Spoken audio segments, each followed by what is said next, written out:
We're, of course, celebrating tonight Earth science in general, which really exemplifies the idea that everything that NASA leads really to the ultimate goal of protecting and improving life on Earth. So I want to quickly talk about kind of the view of Earth, and I'm going to talk about a kind of zoom in, zoom out, right? Because for us to understand the Earth, we must see it in the broader context. And of course, closest to the Earth are terrestrial planets in our environment, and each one of those planets tells a story of how a planet can end up with a different destiny.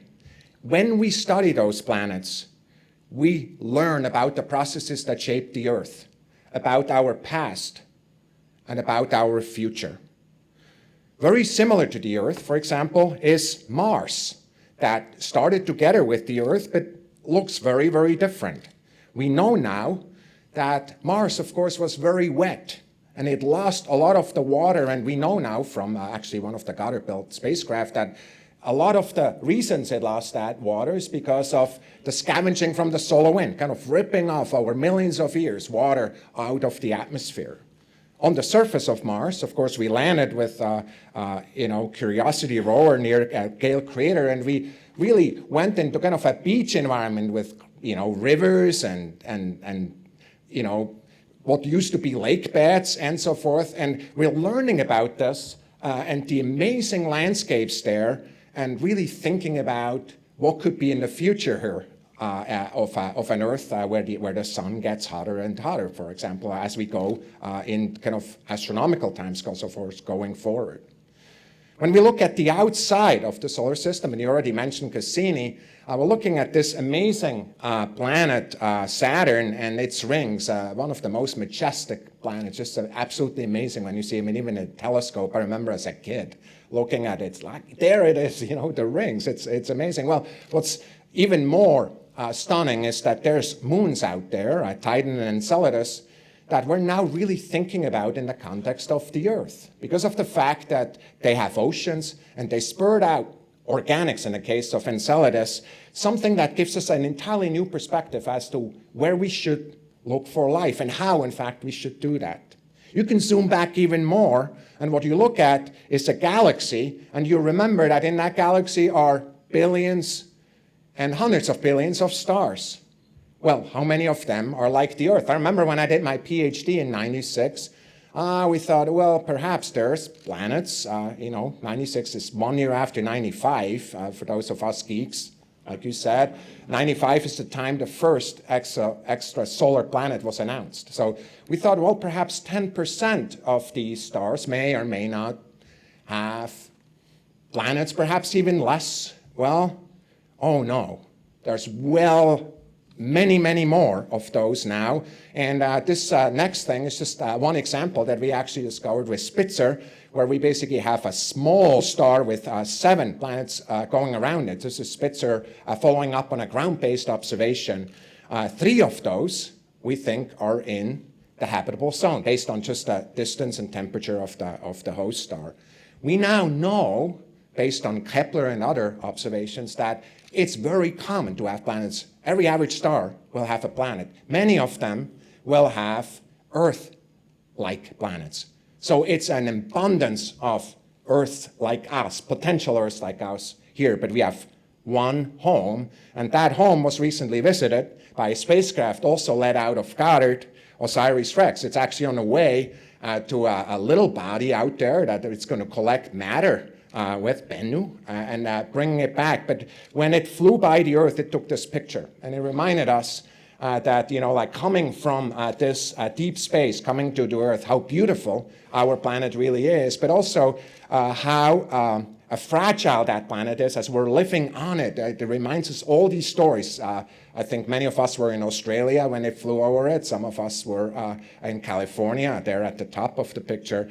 And that's really kind of zooming back in, and the talks will be zooming into our beautiful planet that is such an important planet and subject, very worthy of our study and full attention. So with that, I want to introduce Marshall Shepard, our next speaker. And of course, Dr. Marshall Shepard is a leading international expert in weather and climate. and is the Georgia athlete. You like that picture, right? The Georgia Athletic Association, a distinguished professor. That means, in kind of in academic speak, the best of the best type of professor at the University of Georgia. And you're also an associate department head, of course. You were the 2013 president of the American Meteorological Society, the nation's largest and oldest professional science society in atmospheric and related sciences. And prior to the University of Georgia, Dr. Shepard spent 12 years as a researcher at NASA Goddard. He was the deputy project scientist of GPM. It's actually that mission that helped make predictions for the very storms that were going over the house of my father-in-law. And you know, so for me, this is really personal when I look at these missions now, of course, them being in our portfolio, but them affecting our lives in a direct fashion. He's safe, in part because of these predictions that are that came from that mission that you were directly working with, Marshall. I also want to say that, of course, Dr. Shepard received his BS, MS, and PhD in meteorology at Florida State University, and he was the first African American to receive a PhD from Florida State University Department of Meteorology, one of the nation's oldest and most respected. I'm just excited to welcome you, Marshall.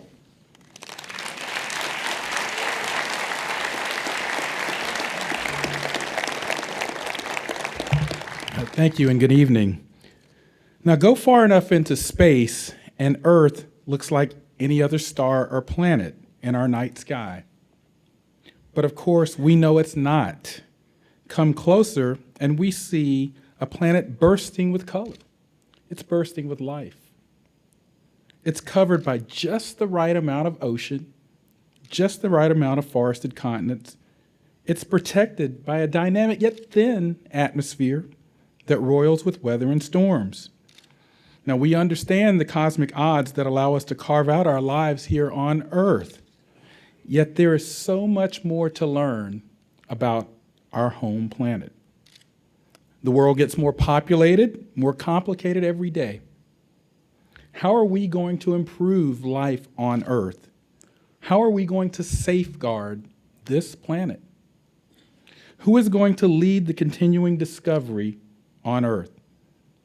As Thomas showed us, NASA's exploration of our solar system and deep space is taking us closer than ever to planets than before. But that view from space is also vital to understanding the most complex planet we know, Earth. To take on Earth's challenges, we need not only the vantage point of space, but we also need the technology, grit, and quest for discovery that we use to explore the universe as only NASA can. Now, it's important to note here that Earth science has been at the core of NASA's mission since the beginning. Let's take a look at the Space Act that created NASA. It talks about for the benefit of all mankind. It talks about advanced knowledge of Earth's atmosphere, the preservation of the role of the United States as a leader. Now tonight, I'm going to talk about things from a hurricane perspective. We want to share with you a few stories of how NASA is leading the planetary exploration of Earth and continuing to provide return on investment to every U.S. citizen. In particular, we want to take a look inside the complex world of water. Sometimes there's too much, sometimes there's not enough. So let's pivot now to talk about the hurricane season of 2017. And by the way, as we speak, there's a hurricane possibly developing down in the Caribbean that will affect the Gulf of Mexico and Gulf states later this weekend. Now, 2017 has been an extraordinary season. Hurricane Harvey was the first major hurricane to make landfall in the U.S. in over 12 years. The iPhone and Twitter weren't around then. It was also the most significant rainfall event in U.S. history. Hurricane Irma remained a Category 5 hurricane longer than any storm on record in the Atlantic. And of course, Hurricane Maria, rapid intensification, power, humanitarian crisis. Now, look, I'm a meteorologist, And if you follow me on social media or read some of the contributions I write for Forbes, many of us knew that these storms were going to do what they did. And that's really tough as someone that has knowledge to see that happening. But there is, I guess, a bright side, because we know that science has allowed us to advance knowledge, predict these storms, and possibly save lives. Now, this hurricane season, I want to highlight two stories. One, with each of the three major storms that I've talked about, we can see, even in that glimmer of despair, a success story, where the view from space has improved our ability to forecast or respond to hurricanes. And the second storyline is that we saw three major storms that highlighted absolutely fundamental questions that NASA is trying to answer about hurricanes and how they work. And I'll get to those critical questions in a moment. But first, let me acknowledge our partners. NASA is a research and development agency pushing the envelope on technology, new knowledge generation. We work very closely with our partners at NOAA, the USGS, other federal agencies, and in collaboration with many of our industry partners that are here in the room tonight. That partnership and collaboration is critical to everything that you're going to see tonight. And so we thank everyone that's represented here from those various entities.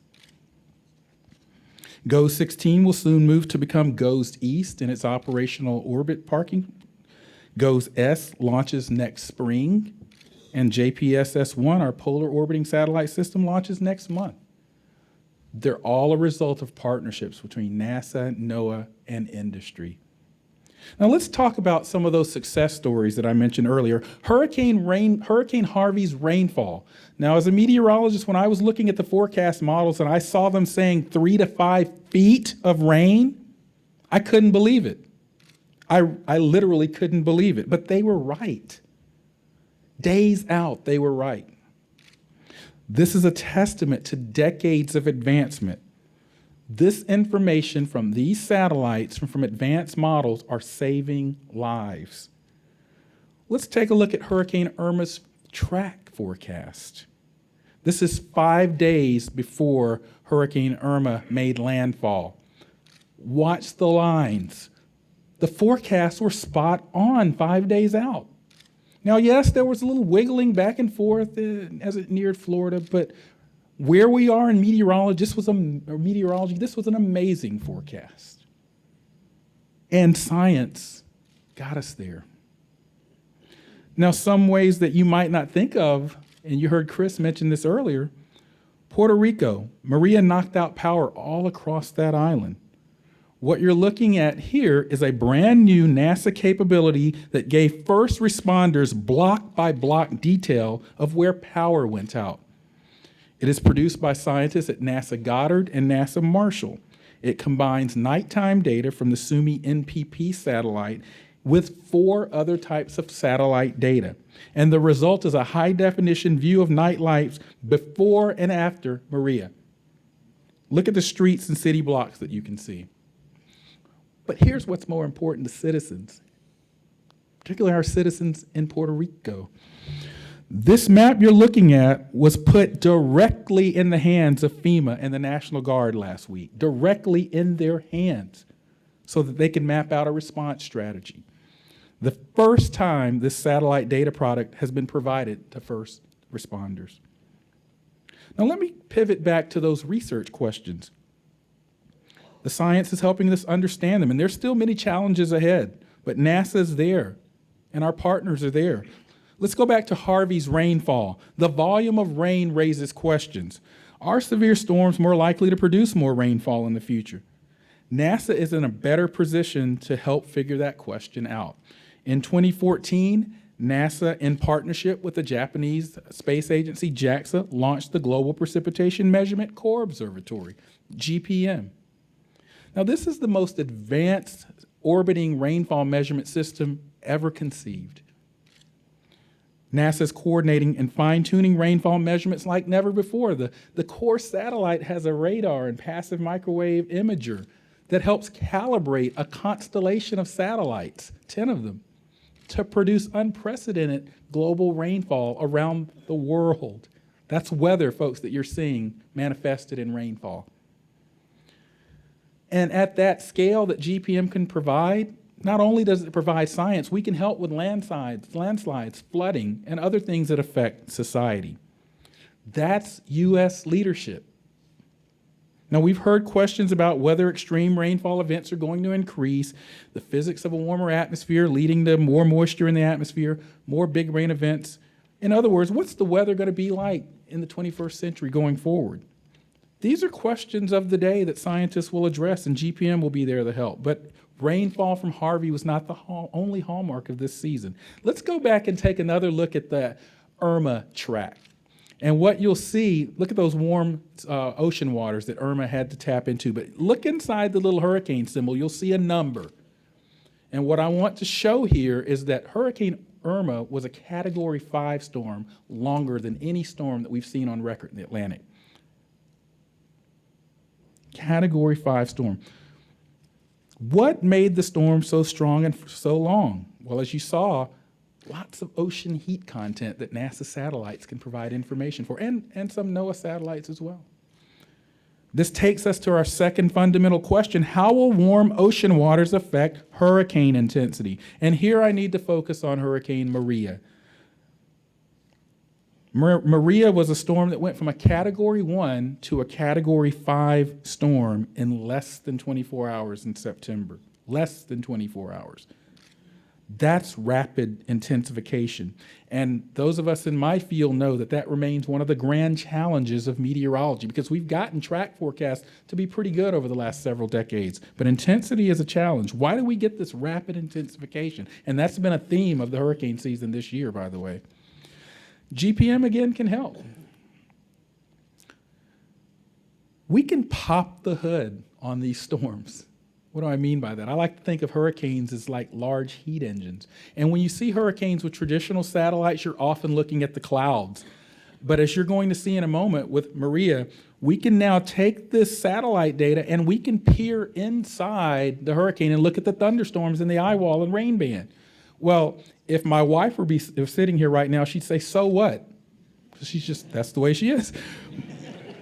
But the reality is there is a huge so what, because when we can see these thunderstorms developing and growing in the eye wall and rain band, they're showing the heat release that powers this engine. And that may very well be a clue that will help us with intensity forecasts. But it's not just satellite data. The global hawk, suborbital platforms, aircraft are also providing unique views, and many of this capability is provided by NASA or other partners in the industry. And I can't not talk about the performance of our forecast models. Take a look at this model that shows the track of Hurricane Sandy. Studies have shown that if satellite data were removed from the models, we would not have seen that Hurricane Sandy was going to make a left turn into New Jersey and New York 9 days ahead of time. The satellite data is being ingested into the models. Now, this last science question is dear to my heart because it's some of my own research that's sponsored by NASA. There is something called the brown ocean. You might think that storms weaken when they move over land, but we found something different.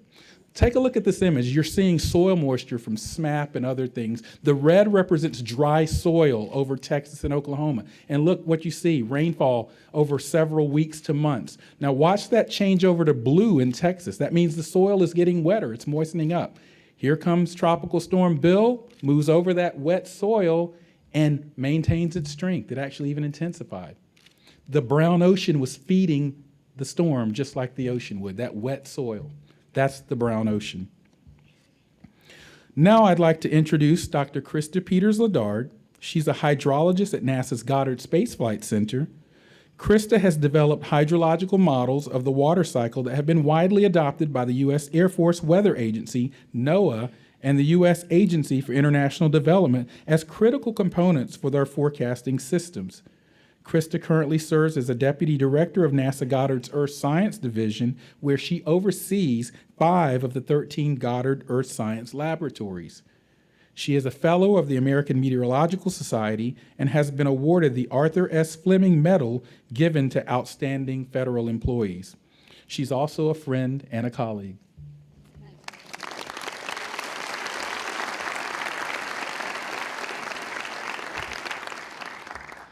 Since NASA was created nearly 6 decades ago, this agency and the larger science community has essentially discovered how the Earth works as an interconnected system, as a planet, and we are still discovering.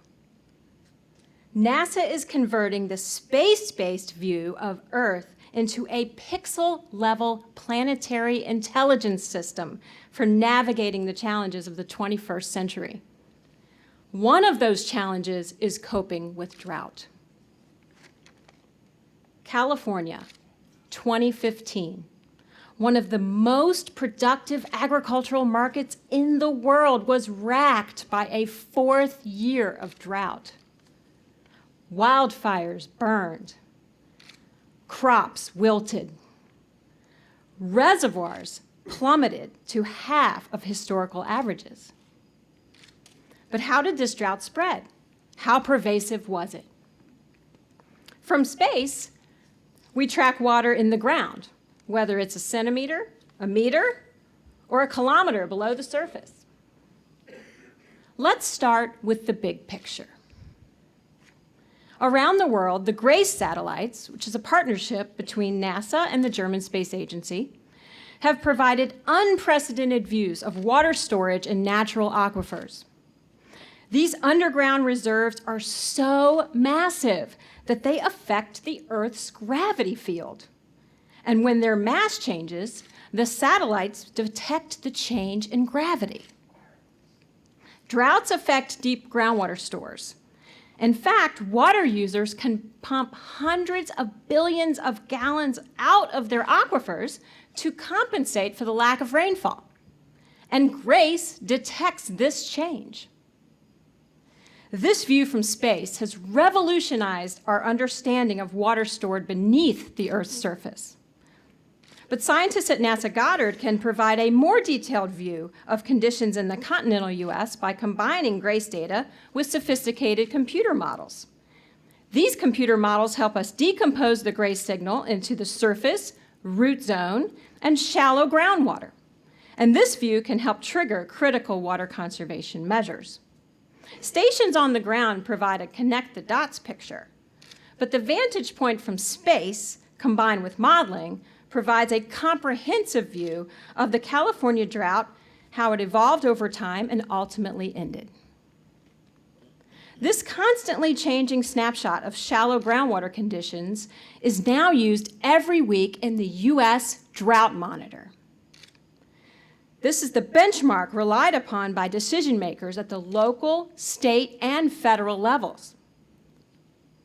So GRACE gives us a global view, and the combination of satellites and modeling gives us a regional view. But what if I want to know what's happening in a 30 by 30 meter plot of land, the size of a Landsat pixel? California's wine industry provides tens of thousands of jobs, pays $17 billion in wages every year, and is built on intensive agricultural practices. It is also at the forefront of using the view from space to save water and be more efficient. The E&J Gallo Company grows grapes on 100,000 acres across California. Nick Dukuzlian, the company's head of viticulture, said that during the drought, we were farming on a fine line. The model went from commercialization to survival. They use Landsat, which is a joint program of NASA and USGS, to monitor water use and the health of their vines. With constant care and a decades-long record of data, their irrigation strategy was modified, and the vines made it through. Not only that, but water usage was cut in half on some acres. The company uses commercial satellite data too, but as Dukuzlian said, Landsat is the most robust form of imagery across the state. We trust it more. In fact, the company is moving to a system of irrigation that is mapped according to 30 by 30 meter Landsat pixels. Working with IBM and an irrigation company called NetFM, Gallo is developing what they call farming by pixel, taking the foundational data from Landsat and converting it into drip-by-drip irrigation decisions. The company is also talking with its neighbors, the water-intensive almond growers, about the possibilities for their industry. This kind of approach would revolutionize the way people irrigate across the state of California, where, by the way, agriculture brings in receipts of $50 billion per year. So the next time you enjoy a glass of wine or some almonds, you might want to offer a toast to Landsat and to Grace.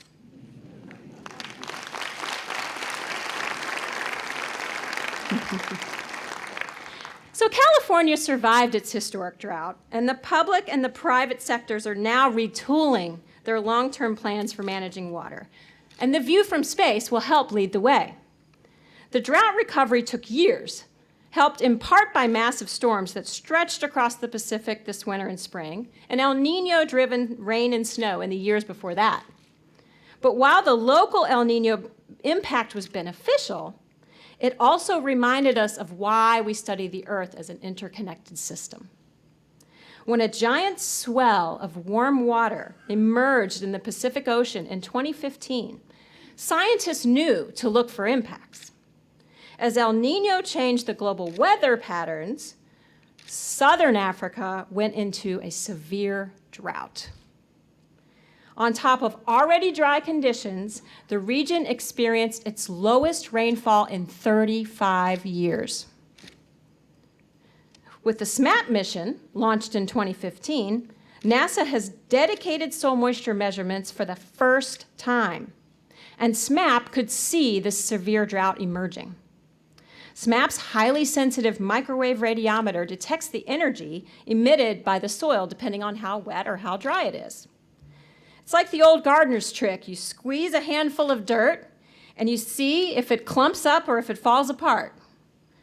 Think of SMAP as doing the same thing with a lot more precision all around the world every 3 days.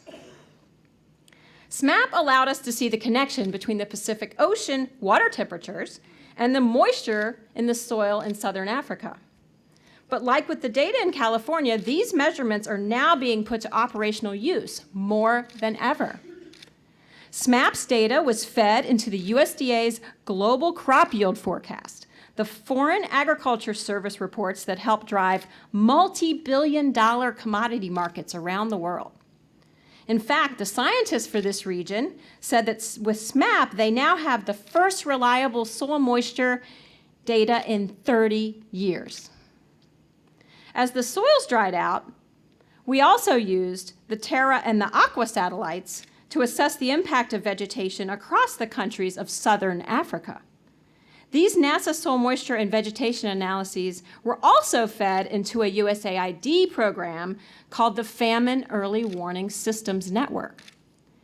As this drought spread, nearly 30 million people were at risk of drastic food shortages.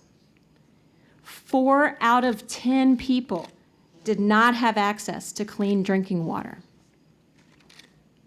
The global view provided by NASA scientists helped inform USAID decisions about where the agency should send help.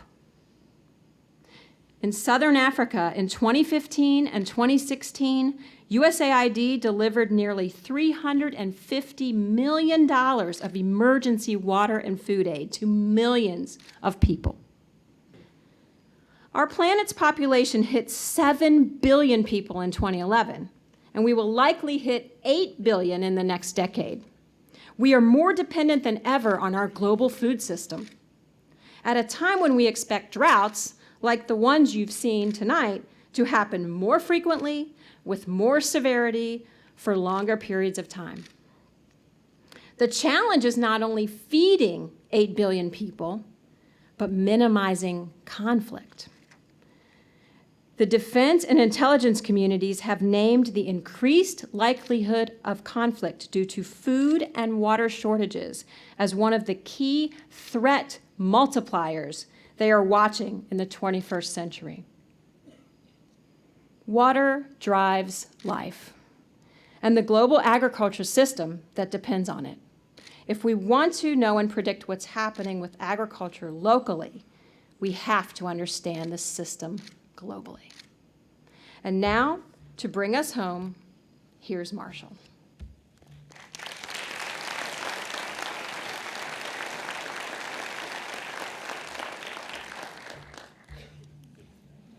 Well, there they are.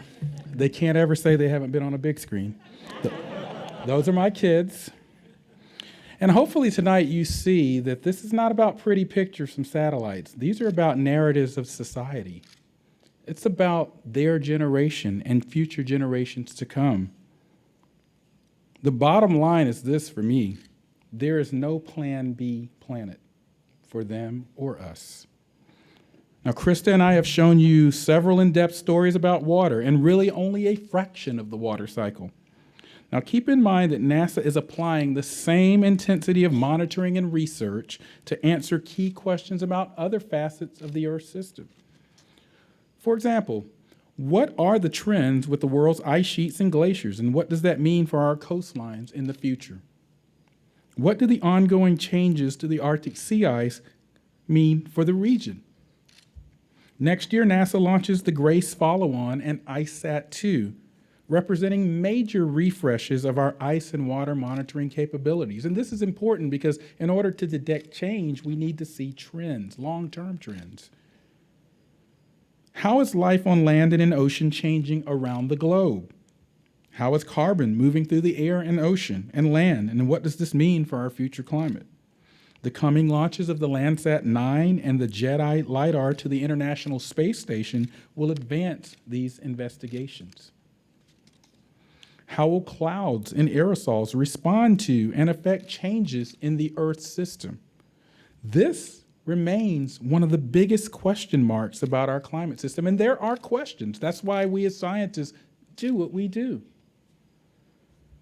These questions aren't just scientific mysteries. Together, they add up to a larger question of habitability on the planet. But there is good news. The good news is that the science has tackled these types of challenges before. Just last month marked the 30th anniversary of the Montreal Protocol, an international agreement struck within years of science identifying a crisis, the ozone hole, which you see here. Now note that the blue represents depleted ozone. That's the ozone hole over the Antarctic region. It would have never been possible without NASA's confirmation from space of the size and persistence of that hole. Now let's walk through a world avoided simulation, just to kind of bring home the value of understanding that that ozone hole was there and doing something about it. On the left is the world with the Montreal Protocol. On the right is what the world's ozone layer would look like in the Northern Hemisphere if we didn't pass the Montreal Protocol. And keep in mind that blue represents depleted ozone. Watch what happens as we approach the year 2017, the year that we're in.